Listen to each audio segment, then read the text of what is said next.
We're so glad that you're joining us. I'm JP Gusgacci, your host. With us, I have Tamara Shewmake.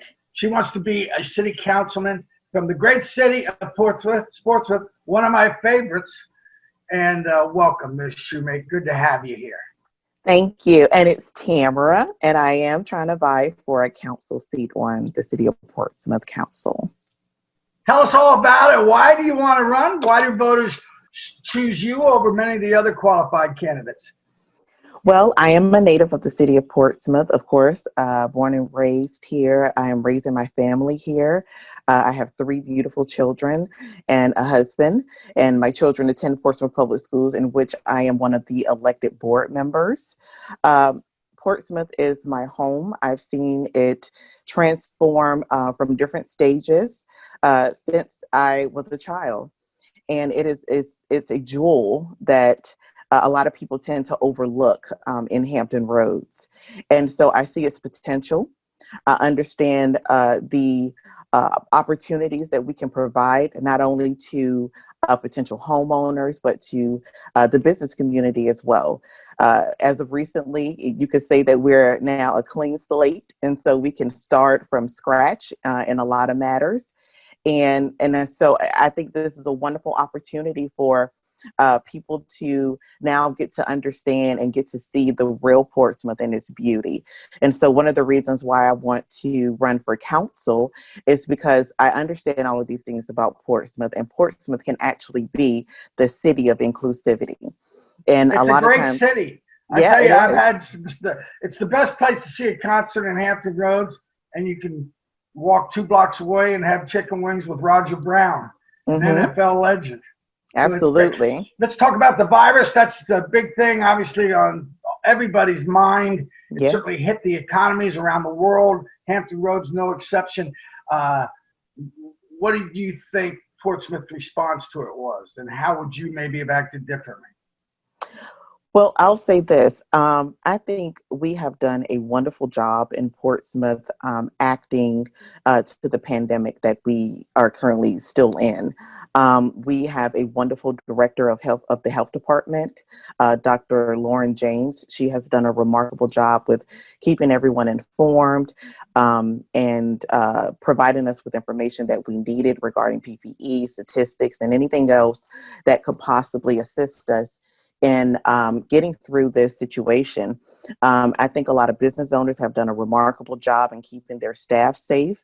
I think the city did a wonderful job in attempting to keep all of their employees safe as possible.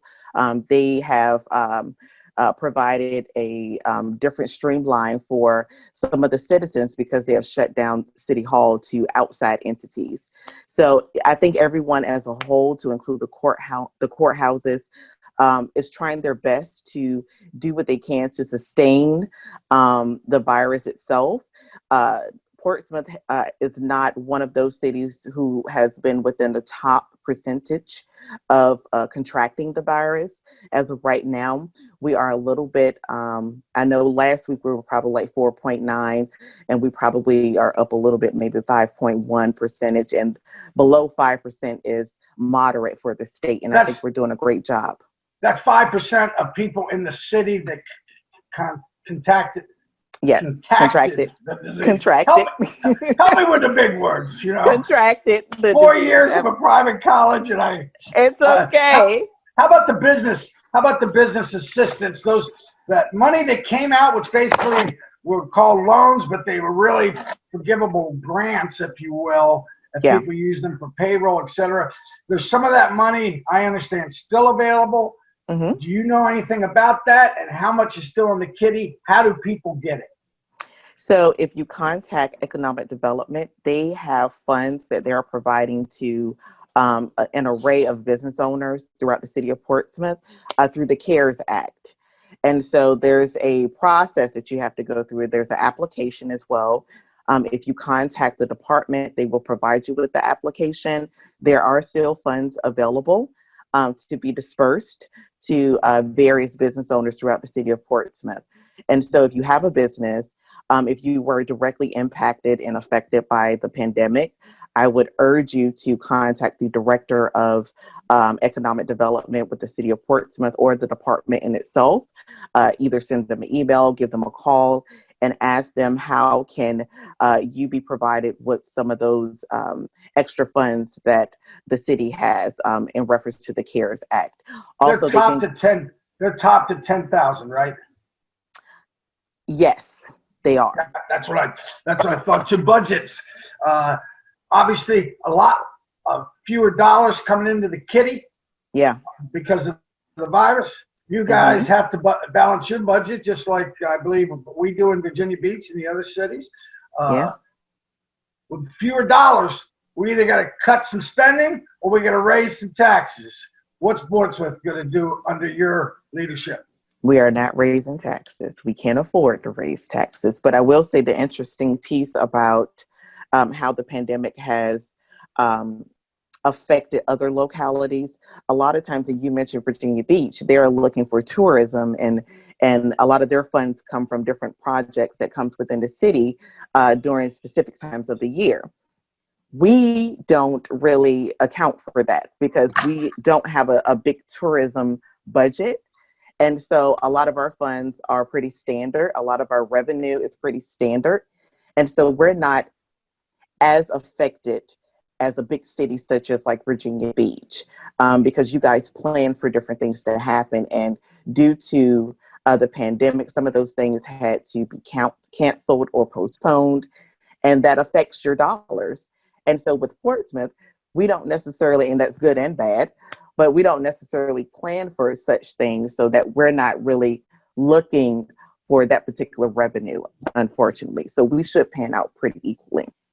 Tamara Shewmake, she wants to be your city councilman in the city of Portsmouth, currently on the school board. She joins us. I'm your host, JP Guscazzi, the Coastal Virginia Chamber of Commerce, one of our civic engagement platforms. Glad that you're with us. Speaking of tourism, just throw this out. I used to enjoy the Seawall Festival that went alongside of Harbor Fest. Is that going to come back next year? And you also had those great Wednesday night parties right down there where the tugboat comes in or the ferry comes in. Yeah, so we have some wonderful things that we do pre-COVID and possibly post-COVID downtown in the city of Portsmouth.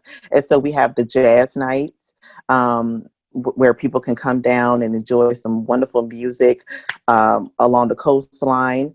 We do have the Harbor and Seawall Festival that we typically have every year. We used to have the Emoja Festival as well, but they have changed that over time. But we have some wonderful things that we have downtown for tourists to come and participate in. Even our boating community. We have an awesome boating community that participates in different and various things down at the City of Portsmouth coastal line. So yeah, those things hopefully will come back post-COVID.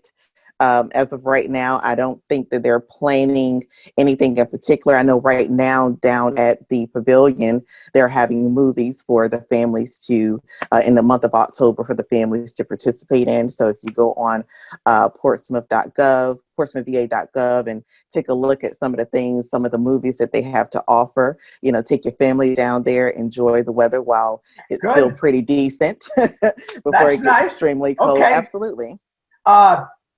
If a business wanted to locate into a city, they obviously want stability of leadership, not trying to be too tough, but obviously Portsmouth's been on the front page of the paper, not including today as we speak. It's on the front page again. Under your leadership, how are we going to get that leadership more stable? And that piggybacks on with, obviously, there's racial tensions in Portsmouth. And all of us just want to see people red, yellow, black, and white. Jesus loves little children. We want to see everybody getting along for the good of the city. How are you going to do that?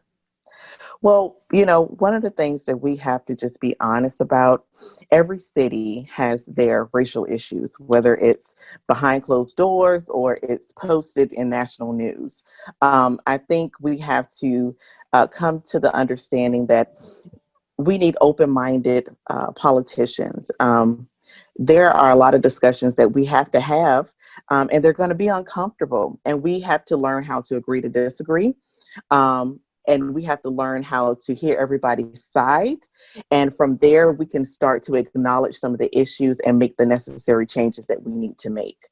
And so what I bring to the table is the fact that I listen to every side. I'm looking at every perspective, but I'm also bringing those conversations that need to be had in a respectful manner. But what we need is a collective, not just me, a collective council that's willing to have these discussions and are okay with the fact that some things actually do need to change. They need to be responsible. Sad to say, they need to be adult enough to understand that, not everything you're going to agree with, and it doesn't mean that you have to act out of emotion. It's just a lot of things that we need to learn to talk about and talk out so that we can progress forward amicably, and we can do it. Okay, fair enough. Let's go into the casino. That's a big thing. Norfolk wants the casino. Portsmouth wants the casino, or maybe you don't. I don't know. Why don't you just throw it out there? You support the casino project? Yes or no? So that's a great question, and my answer may be a tad bit convoluted. I do think that Portsmouth needs additional revenue. I think we need to bring more businesses to Portsmouth. We need sustainable revenue. My only heartburn about the casino is everything that comes along with it that's not good. And I'm not in the discussions currently with what they're planning on bringing to Portsmouth and some of the attributes that it could provide. And so my fear is that, there's a lot of things that's being said about what they will bring to Portsmouth, but my fear is that it may or may not happen. And we desperately need sustainable funding for schools. We desperately need our neighborhoods to improve. We desperately need that sustainable revenue. And we have a slight issue, not unlike any other city, with crime that's going to bring more to it. So I know I pointed out some of the negativity about the casino, but if done correctly, I think it could be great. So I'm on the fence only because I don't have all of the facts about some of the things that they would not just promise, but actually do for the city of Portsmouth. So that's where I am right now. I'm all for additional revenue. I'm all for sustainable jobs and everything that comes along with, or that could possibly come along with the casino. But I'm not completely sure that all of these things will actually happen. Fair enough. I don't want us to run out of time here. Again, the Coastal Virginia Chamber of Commerce here with Tamara Shewmake. She wants to be your city councilman. They're in the city, voting in less than 3 weeks. Schools shut down in Portsmouth. To at least January. Everything's viral, on video, on Zoom. It's virtual. And did you support that? Yes. I've always got the understanding that the vast majority of people in the country want the schools back open. We do too. We do too. Is that what you hear? Yeah, I do hear that, but only if it's safe. And so we have to not only take into account, I know that there's a missing piece with the students and their face-to-face and their in-person necessities when it comes to a young child. I understand all of those things they're missing out on, but we have to look at the bigger picture, which is safety first. And so it's not just about safety for the students, but it's safety for the teachers and the staff that we have within our schools. A lot of our elementary school teachers are of age, and so they are more prone to contract the virus, and that could be a vicious cycle. So, we just trying to take everything into consideration. After January, we will visit a hybrid model, and eventually we will get back into in-person school, but we're looking out for the betterment of all who are involved in the educational system in Portsmouth. Gotcha. Take it from a school board member. The tolls, obviously, that's been tough for the city of Portsmouth. Obviously, you wish they weren't there. What can the city council do to help purchase that lease back? Or is that just too many billions of dollars that you don't have What's your thoughts? We don't have that locally, but we can continue to advocate at a state level and encourage our legislators. And I'm not opposed to laying in front of the governor's car and saying, hey, could you please come down or look at this contract and do what you need to do to, do away with this virus, because that's a virus all in itself, because it's affecting our small businesses and our businesses as a whole in the city of Portsmouth. So I'm willing to do what I need to do to rid us of this toll issue, because it's affecting us tremendously. Gotcha. Why don't we wrap up with you saying what you're passionate about from the city of Portsmouth, your own city council, or what are the voters telling you that their number one issue is this? Go ahead. Well, it's hard to weigh out, but a lot of the issues that individuals talk about is the city lack of revenue. They talk about some of the tension, as you just previously stated, the racial tension in the city. And one of the things I often tell them that, it's just a Band-Aid coming off. This is something that's been there for years and years and years. And whether or not it was publicized, it was prevalent. And now we have to do something about it. And we need leaders who are willing to have those uncomfortable discussions in order to move us forward. We also need leaders who are willing to make those hard decisions when it comes to reassuring that we have the sustainable revenue that we so desperately need. So that's what I'm willing to do, and that's what I'm going to do for our citizens in the city of Portsmouth. How can people get in touch with you, your website, or any closing comment? Yeah.